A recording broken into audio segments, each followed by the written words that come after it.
Hey guys, wanted to do a video on taking a knee. I just came back from a little weekend vacation and relaxing, enjoying to a wildfire of comments and other videos on, I'll call it a lack of context, which is important. So that's the first thing I want to talk about is a lack of context or context in general. And then the second thing that comes to my mind that I want to talk about is what happens when somebody takes a video or anybody's statements or quotes or anything you see on the internet out of context. What happens to our community? And thirdly, if you want to stick around, I'll actually show you exactly what we teach in our class so you can actually have context on the front end and the back end of that little video, if you know what I'm talking about. So the video the other day was Colion Noor put out a video. He came to one of our classes down in Texas this year. It was a carbine class. And we were talking about positions. Well, what had happened is after we went through the entire movement block, which takes us about a good hour of doing position work and dry practice and static shooting, then we start talking about barricades and other things that I'll get into here in a second. And then a question came up. One of the students asked, well, hey, if I put this knee up or down, whichever one, because there's a bunch of different theories on this, if I get hit in combat, could I fall into the line of fire? And so that's where the video starts. This is where I'm going, hey, that's a great question. And a lot of people in the controversies out there said, I have never heard of that in my life. Well, first off, if you've never heard that, I'm curious where you've been, number one. Number two, that started in a very special unit in the United States Army. And it trickled down to Special Operations Forces, trickled down to the infantry, then trickled down to people in the shooting communities. And you'll still hear people to this day teaching about getting shot in positional work. And you'll also hear people telling you never do this and always do that, which is a big problem that I have. I never tell people never, right? Unless I tell you never to say never. Just like I never say be absolute except for one thing, to not be absolute. Always be adaptive, always had a plan. That's why I keep saying, hey, you got to think before you just do something, okay? With that, I'll get into more of the context of the question when I get to the board here and talk about shooting around a barricade with kneeling position. What happens though when something like this is taken out of context, I sit back, right, and I look at it and I laugh because I've been in this industry for 20 years now, and it's kind of hard to sit there and look at all the drama. I typically don't. You know, if somebody's negative, somebody's bashing somebody else, creating drama about somebody else, throwing out something that has a lack of context to it and saying, look, this guy's not being understood, so he's a shitty instructor. Okay, those things I laugh at because you're missing all the front end conversation and the back end conversation of what's going on there. And again, who gives a shit about what the subject is that's being taken out of context? The problem is what is created from it. And there's a concept called common enemy intimacy. And this is something that a lot of people in the world do. It's one of our biggest issues I think that we have, to where you have nothing in common with another person. And as a basic example, if I looked at you and said, hey man, come here. If you're gonna talk shit about that person, do it next to me. And then we stand together, have nothing in common except for the intimacy for the hatred of this other person. Maybe it's their techniques that they're teaching. Maybe it's their organization that they're with. Maybe it's their color of their skin. Maybe it's their political preference or sexual preference, or you know what I'm getting at here. Do I need to really go on? It is exactly what's wrong with the world. Look at rioters, man. Hey, we're rioting. Really? For what? Doesn't matter. I get to throw a rock through a window, and they just simply do it. That's why everything I think needs a justification. So we want to try to prevent that, because if you think about it, man, we're the Second Amendment community. All right, what does that mean to me? That means, number one, we're all in the same boat. We only have one. You've probably heard me say that before. That literally means we only have one boat, the Second Amendment boat. And look at the world. While we're sitting here bitching about a video taken out of context of a knee, meanwhile we have, I don't know, the crashing of the US dollar. I mean, did you see Biden the other day put out a bill that basically allows a dollar to be turned into crypto, or central banking systems, or the bullshit war in Ukraine, or what's happening on the front in Taiwan right now. And then everything connected to Russia and the lack of fertilizer, for example. The second and third largest food distributors in the world can't get crops to grow because they can't get fertilizer from those assholes. So therefore, The Netherlands and everybody else is complaining right now and saying, hey, scientists are saying that 2 billion people may die this year of mass famine. Nobody's talking about that shit, are they? Well, maybe it's a part of a bigger problem, maybe the World Economic Forum saying by 2023, because Clausen is bullshit, corrupted, evil people back in 2019 got together in California and said one of their main goals is by 2023 is to reduce the world's population by 50%.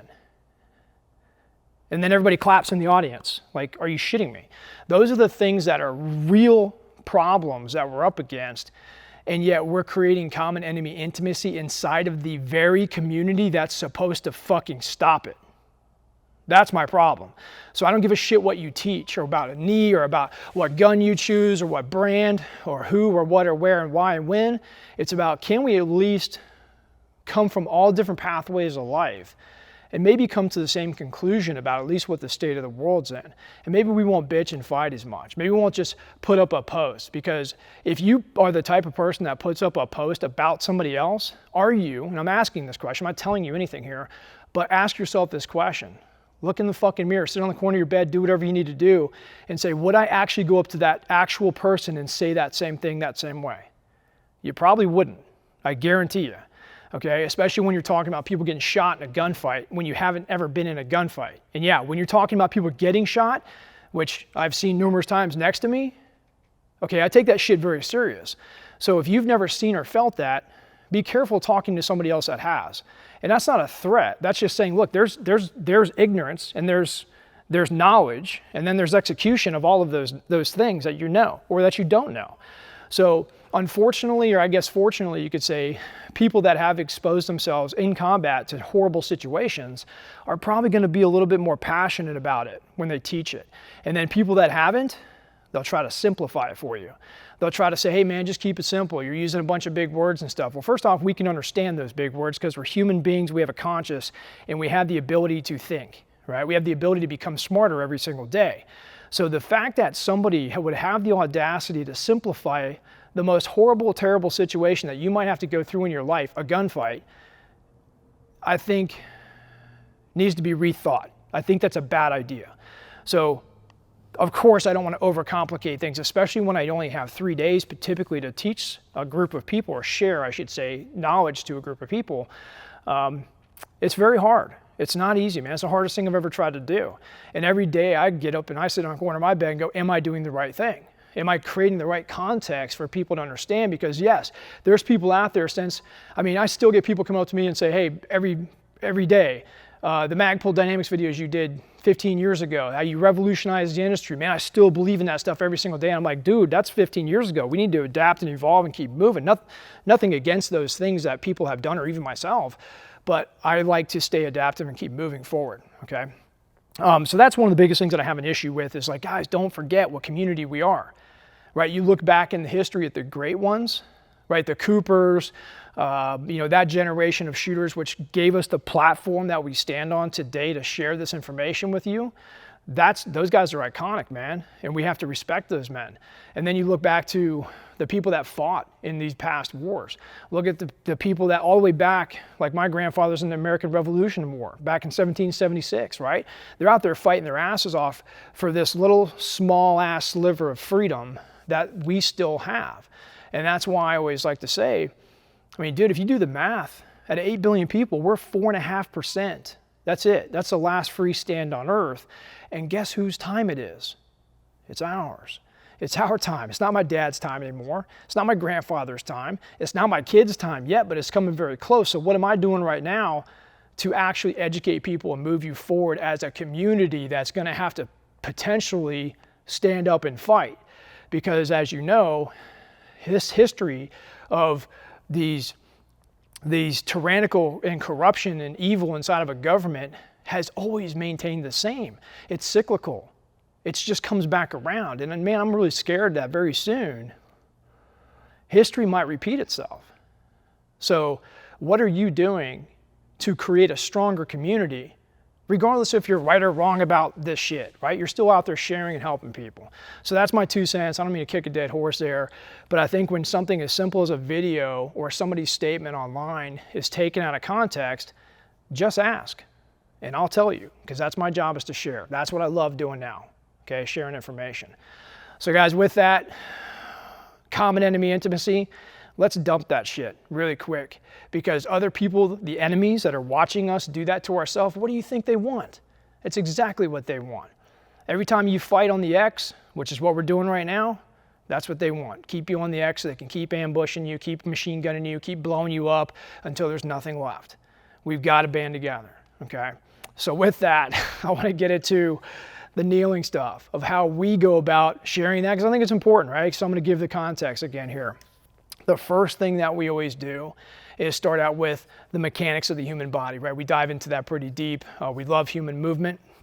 And I think that taking a knee, a lot of people, when I say, hey, take a knee for me real quick in a class, the first thing they do is they'll literally just take a step forward like this. And this is how I was taught to shoot, is either this way or using good elbow skeletal support, blah, blah, blah. Maybe sitting into a more of a medium kneeling, because this would be a higher kneeling, or a low kneeling. This isn't sitting. This is actually considered still a kneeling position, where sitting would be actually Indian style sitting, okay? So what we're doing is taking a very narrow stance, very narrow approach.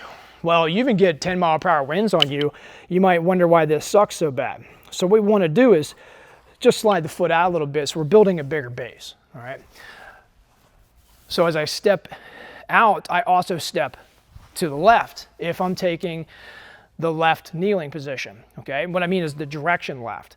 And what I have is a 5-point kneeling system that I personally do and I share with people, because you never know, just like that lack of context in the video, which way you're gonna have to go. You may have to go, number one, out into the left, okay? You may have to go out into the right. So the position looks exactly the same when I'm done with it. It's just the opposite direction, okay?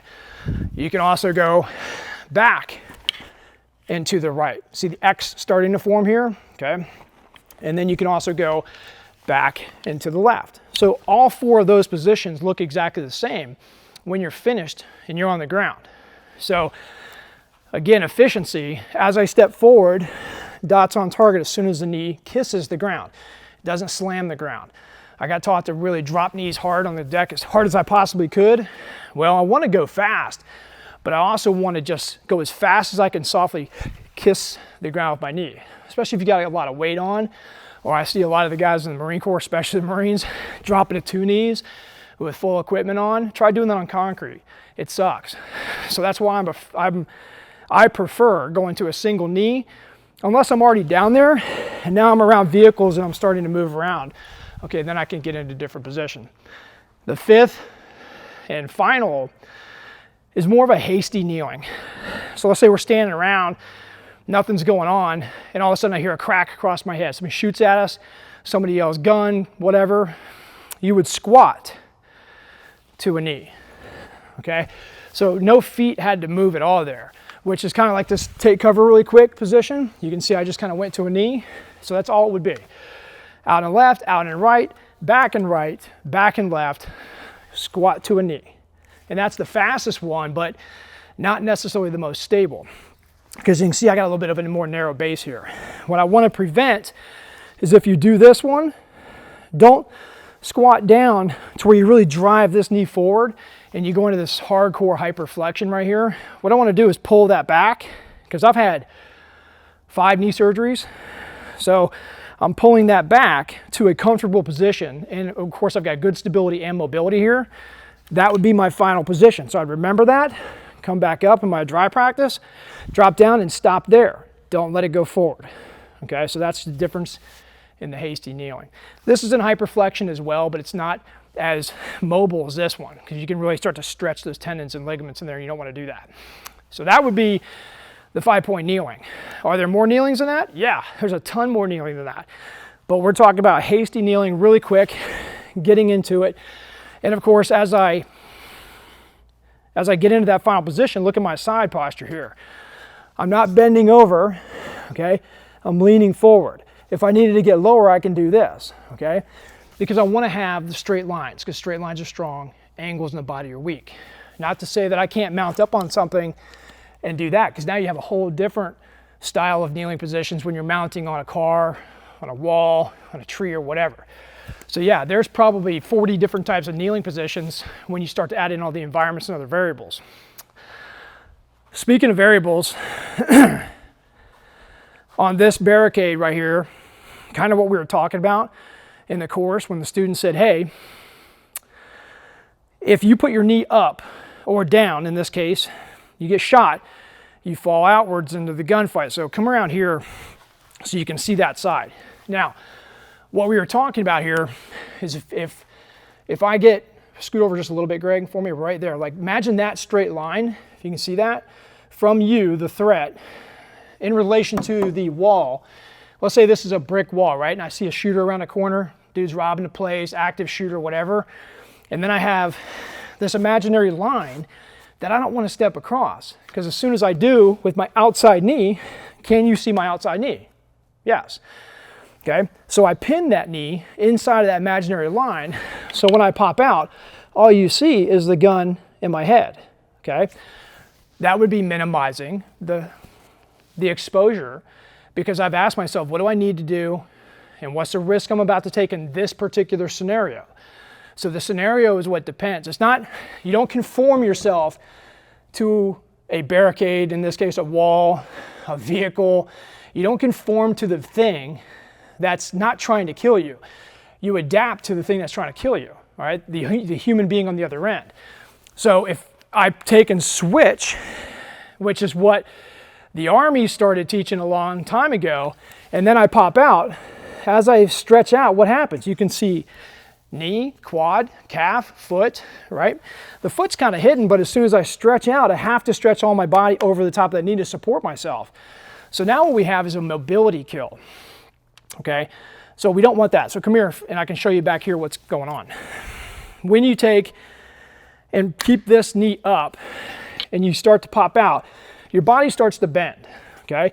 Versus pinning it, now I have a stabilizer out here with my left leg in this case. I can stretch it down the wall and have a nice range of motion all the way out to engage or to not engage and come back in. And I'm inside of that invisible line. Okay, the controversy was, well, if you got your outside knee down, and this is what I've been asked in probably every other course, if this knee's down and you get hit, can you fall into the line of fire? That's where I was like, dude, it doesn't matter. The human body's going to react 1,000 different ways. If you shot the same person 20 different times, if you could do that, right? They're going to react differently. They might fall out, they might fall in, they might dump straight forward, like kind of that lights out kind of shot. So I don't, and what I was saying in the video is don't let how you die create your program of instruction.